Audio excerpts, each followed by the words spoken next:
वर प्रदान है। आम के पल्लव में शंकर का आशीर्वाद। 11 आम के जो पत्ते जिस डाली में लगे होते हैं वो डाली कोमल सी डाली, 11 टुकड़े महाराज एक कच्चे सूत से लपेटकर 11 बार उसका भाग जब उसको लपेट लोगे इस तरह से इकट्ठा करके आगे का जो भाग है 11 बार कच्चा सूत लपेटने के बाद जो भाग पीछे का आगे का कोई भी हो उसको शहद में डुबाकर शिव जी को समर्पित कर दो। किस जगह पर रखना है? अशोक सुंदरी वाली जगह। अशोक सुंदरी की जगह जानते हो आप लोग, पहले भी आपको बताया है, आज फिर आपको वर्णन कर दें। जैसे ये गोल जलाधारी है, ये शिवलिंग रखा है, ये 2 जहां से पानी बह रहा है बाबा के चरणारविंद, राइट में श्री गणेश जी का स्थान, लेफ्ट में कार्तिकेय का स्थान, बीच में अशोक सुंदरी की जगह। शंकर भगवान की 6 लड़कियां हैं। भगवान शंकर के 13 बच्चे, 13 बच्चों में से 6 लड़कियां, उस 6 लड़कियों में से एक लड़की का स्थान, भगवान शंकर की एक बेटी का स्थान, अशोक सुंदरी का स्थान सामने। पद्म पुराण में स्पष्ट किया यह स्थान अशोक सुंदरी का। शंकर भगवान की जलाधारी में पार्वती जी का हस्तकमल, ऊपर से जो एक एक बूंद पानी गिरता है, यह शंकर भगवान की 5 लड़कियों का स्थान है। जया, विषहरा, सामरी बारी, दौतली और देव। शंकर भगवान की 5 लड़कियां भगवान शंकर के मस्तक पे जल की धार गिरा रही हैं। बीच में जो अशोक सुंदरी का स्थान है महाराज, उस जगह पर शहद का मुख, जो शहद आपने भिंगोया है, उस शहद का मुख शंकर जी की ओर कर कर इसी चैत्र के महीने में, इन्हीं नवरात्रि में शंकर भगवान के उस अशोक सुंदरी की जगह पर शहद का भाग शिव जी की ओर रख दें। महाराज अगर घर में संपदा की कमी हो या कोई पैसा खा गया हो, रुपया नहीं दे रहा हो, पैसा अटक गया हो, तो उस शहद को शिव जी की ओर मुख कर कर उस आम के पल्लव की जो डंडी है उसको 11 डंडी को वहां रख दीजिए और उससे अपनी कामना कर कर आ जाइए। हो सके उस शहद में से थोड़ा सा शहद किसी रुमाल पर, किसी कपड़े में लगाकर उसको रख लीजिए। जिस व्यक्ति से पैसे लेना है, जिस व्यक्ति से पैसे मांग रहे हो, उससे एक बार जाकर मिल लीजिए, एक बार उसको खबर कर दीजिए। बाबा चाहेगा भोलेनाथ तो नवरात्रि में ही पैसा वापिस आ जाएगा, अगर शिव कृपा कर दे। ये बाबा की करुणा। आम का पल्लव कोई साधारण नहीं जिसको कलश के ऊपर रखा जाता है, शिव की कृपा। जिस आम के पेड़ पर स्वयं कामदेव चढ़कर भगवान शंकर के तीसरे नेत्र द्वारा जलकर भस्म हो जाते हैं, वो आम का पेड़ साधारण नहीं हो सकता।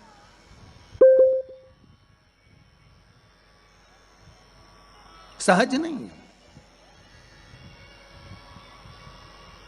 और वैसे भी शिव शिव है। घर में ज्यादा रोग हो, बीमारी हो, ज्यादा तकलीफें आ रही हो, कष्ट बढ़ रहा हो, बीमारियां बढ़ रही हो, या भय लग रहा हो, डर लग रहा हो, हृदय चित्त में कहीं ना कहीं आपको भय का भान हो रहा हो, तो 1 लोटा पानी, 1 कलश में जल भर कर रख लीजिए और रात भर उसको रखे रहने दो। नवरात्रि चल रहा है, उस कलश को रात भर रखकर सुबह सुबह उस कलश में एक बेलपत्र डालकर उस जल को नीम के पेड़ के नीचे, जहां चैत्री नवरात्रि में नीम के पेड़ के नीचे सारी विद्याएं, आद्य शक्तियां, सारी देवी उस नीम के पेड़ के नीचे विराजमान रहती हैं। उस कलश में 1 बेलपत्र डालकर रात भर रखकर उस जल को पूरे घर में घुमाकर उस नीम के पेड़ के नीचे समर्पित कर दीजिए। महाराज घर में भय लगना बंद हो जाएगा, कोई बड़ी बीमारी आपको घेरेगी नहीं और उस बीमारी से, उस रोग से आप मुक्त रहेंगे।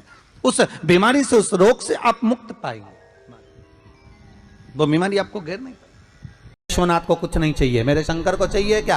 अगर आपके जीवन में ऐसा लगे कि बहुत बड़ी बीमारी आ गई और आपके घर का व्यक्ति वेंटिलेटर पर पड़ा हुआ है, तो शमी के वृक्ष के फूल ले आओ 7, और शमी के वृक्ष के 7 फूल लाकर एक एक फूल शंकर भगवान को श्री शिवाय नमस्तुभ्यम कहकर उस व्यक्ति के लिए जो पड़ा हुआ है, अंतिम सांसें गिन रहा है, जिसको अटैक आ गया, अंतिम सांसों में जो गिन रहा है, उसके नाम से भगवान शंकर पर चढ़ाना प्रारंभ कर दो। मात्र 7 पुष्प, उस शमी के वृक्ष के 7 पुष्प आप शिव को समर्पित करिए, उसका नाम और गोत्र बोलकर, और भगवान शंकर का मूल मंत्र श्री शिवाय, जम के बोलिए श्री शिवाय नमस्तुभ्यम बोलकर एक एक शमी का फूल शंकर पर चढ़ाना प्रारंभ कर दो।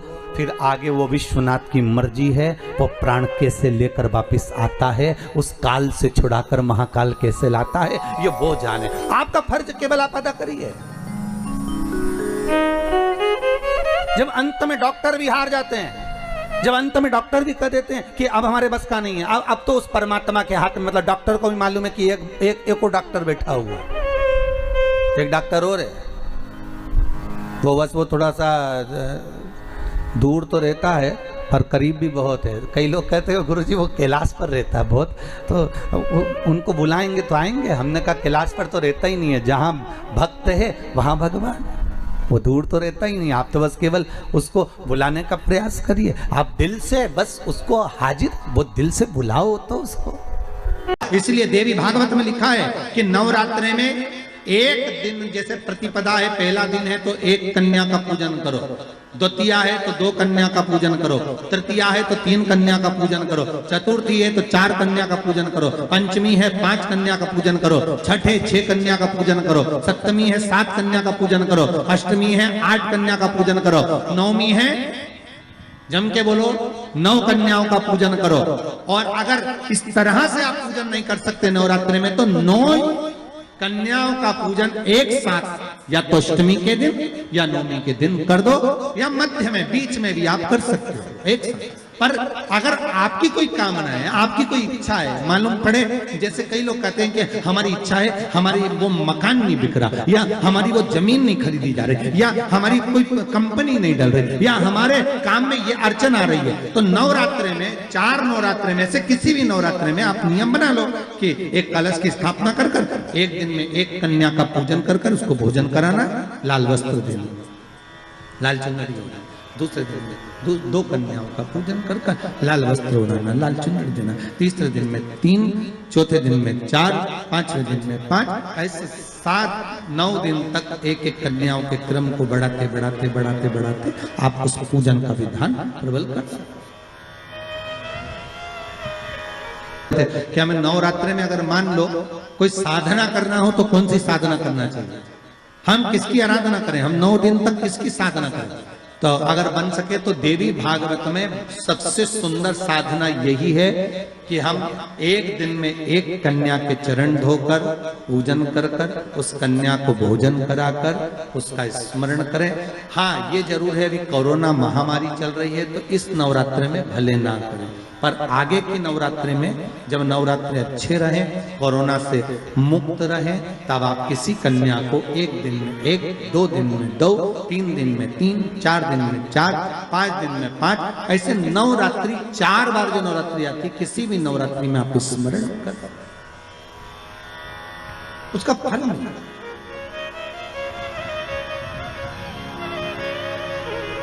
उसका फल होगा।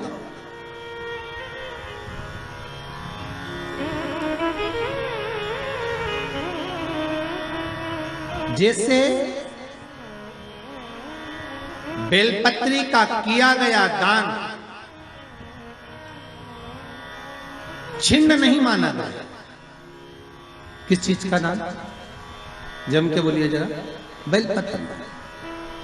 बेलपत्री का किया गया दान छिन्न दान नहीं है, समाप्ति नहीं होती। बेलपत्री अगर आपने कोई आपसे कहा जी जी तुम्हारे यहाँ बेलपत्री लगी है, जरा 8-10 दे दोगी क्या? बिल्कुल। और उससे कहो बेलपत्र तू मत तोड़, हम तोड़ कर देते, और अपने हाथ से बेलपत्र निकाल कर उसको दो दान। ये छिन्न दान नहीं है, ये समाप्त नहीं होता। ये बेलपत्र का दान अविरल दान बढ़ता है।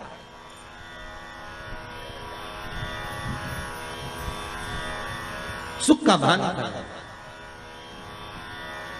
ये छिन्न होने वाला नहीं। अभी प्रिय है पुष्प में आक का पुष्प। जो आंकड़े का पुष्प होता है शंकर को बड़ा प्रिय है। और दूसरे नंबर पर शंकर को प्रिय है शमी का पुष्प, बहुत ध्यान देना महाराज। तीसरे नंबर पर शंकर को प्रिय है महाराज सरसों का पुष्प। सरसों होती है ना, जो राई अपन बोते हैं, सरसों बोते हैं, उसमें पीले कलर का जो पुष्प लगता है। हमारा तो निवेदन रहता है जब तक सरसों आए तो प्रयास करा करो कि सरसों के 108 पुष्प शंकर भगवान पर चढ़ाना प्रारंभ कर दो। महाराज ये पक्का है कि वर्ष भर कोई बड़ी बीमारी आपको घेर नहीं सकती अगर सरसों के फूल शिव को चढ़ रहे हैं तो। और प्रयास करना कि सरसों का जो पुष्प होता है, सरसों का जो फूल होता है महाराज, अगर कोई व्यक्ति को किडनी या लीवर से जुड़ी हुई कोई तकलीफ होती है या किसी व्यक्ति का एक्सीडेंट हो गया होता है और उसका कोई अंग रह गया हो, कोई शरीर का कोई भाग रह गया और वो काम नहीं कर रहा हो, जैसे किसी के पाँव रह जाते हैं एक्सीडेंट के बाद, किसी का हाथ रह जाता है, या कोई अंग काम नहीं कर रहा हो, वहाँ ब्लड पहुँच नहीं रहा हो, वो जगह एकदम सुन्न हो गई हो, खाली पड़ गई हो, तो उसके लिए शिव महापुराण की कथा कहती है कि सरसों के पुष्प 11 शंकर जी के राइट भाग में, जहाँ शिव जी के गण दरवाजे के द्वारपाल मणिभद्र जिस जगह पर निवास करते हैं, कौन निवास करते हैं? मणिभद्र। शंकर जी के दरवाजे के द्वारपाल हैं मणिभद्र जी। तो मणिभद्र दरवाजे के द्वारपाल में राइट भाग में मणिभद्र जी विराजते हैं। मतलब राइट भाग कौन सा हुआ? जब आप मंदिर से बाहर निकलेंगे तो राइट भाग, मंदिर में प्रवेश करेंगे जब राइट नहीं होना चाहिए, आप मंदिर से जब जाएं तो राइट भाग।